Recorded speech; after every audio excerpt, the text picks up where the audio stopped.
Good day everyone, we're Group 5. My name is Anses and together with Sen, Gab, and Shannon, we'll be talking about Brunei.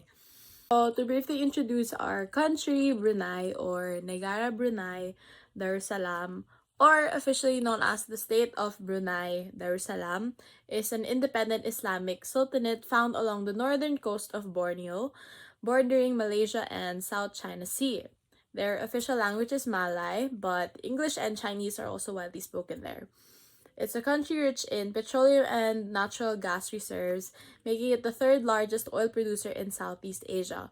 With this, oil and natural gas serve as the backbone of their economy. Being a small nation, Brunei is not exempted from the adverse socio-economic impacts of climate change. They also encounter the struggles and hazards of natural disasters, and this has unfortunately become increasingly frequent in the past years.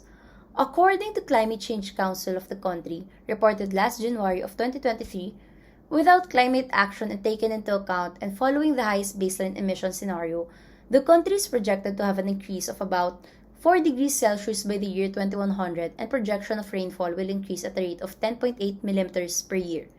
And as the majority of the Brunei community resides near the coastline, the country is vulnerable to tidal erosion and inundation.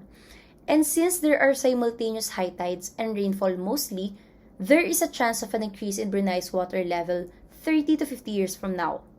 And the country is also known for its biodiversity and tropical rainforest, and the government takes high priority in the protection of both marine and terrestrial habitats. So the changes in weather patterns and trends will certainly affect the phenology of migration, pollination, and even the breeding season of their local wildlife. Additionally, the government sector contributes an estimated 23% of total GHG emissions, electricity consumption, and as much as 25% of total national water consumption as a whole. In order to address the issues regarding climate change, the state of Brunei established two major policies. The first is the Brunei Darussalam National Climate Change Policy, which adopts 10 key strategies to make Brunei a low carbon and climate resilient state by 2035. These strategies include number one, reducing the overall emissions in the industrial sector through zero routine flaring aid. Number two, increasing carbon sink through afforestation and reforestation with a target of planting 500,000 new trees.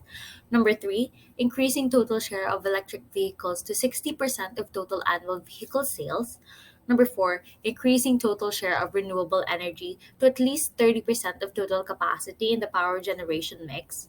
Number five, reducing GHG emissions by at least 10% through better supply and demand management of electricity consumption. Number six, imposing price on carbon emissions. Number seven, reducing municipal waste to landfills to 1 kilogram per person per day. Number eight, increasing capacity to adapt to climate change impacts and in achieving resilience. Number nine, mandatory monthly and annual reporting of carbon inventory. Number 10, increasing awareness and education surrounding mitigation and adaptation responses against climate change. The second policy is the National Forestry Policy of Brunei Darussalam, which commits itself to conserve, develop, and manage Brunei's forest resources for the upliftment of the quality of life, promotion of social, political, and economic well-being of the people, and aid the technological progress of the country. It does this by implementing a forestry strategic plan that incorporates programs of environmental and industrial forestry to better manage the protection, recreational, conservation, and national forests and parks, while also managing the production forests for eventual consumption of forest products.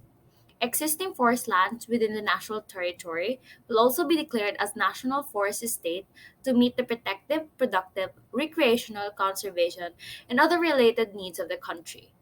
Finally, this policy requires the delineation and adequate documentation of the country's conservation forests, protection forests, recreational forests, and national parks for management and development purposes required, and geographic and biological assessments needed in the production of a dossier on the flora and fauna of the country. Finally, how exactly does the ASEAN help Brunei in resolving the climate change problem? So the ASEAN response for this problem could be divided into two: the regional level, and the Brunei-specific response. In the ASEAN level, the organization actually established a collective effort in order to address this regional issue.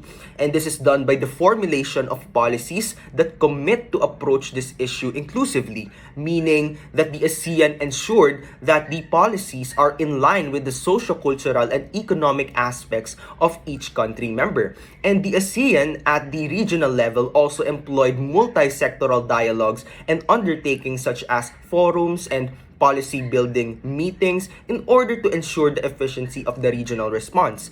And on the other hand, the Brunei specific response is focused at the establishment of the ASEAN Center for Climate Change, or the ACC, within Brunei itself, particularly in Darussalam, in order to spearhead research and practical approaches in combating climate change specific to the environment of Brunei. So this includes the implementation of recommendations and platforms that are responsible for the regulation of multilateral cooperations for the benefit of Brunei's climate in the long run. So that is all for our presentation. Thank you so much for listening, and we hope you learned a thing or two about Brunei's current status in terms of one of its most pressing issues, which is climate change. So thank you, and here are our references.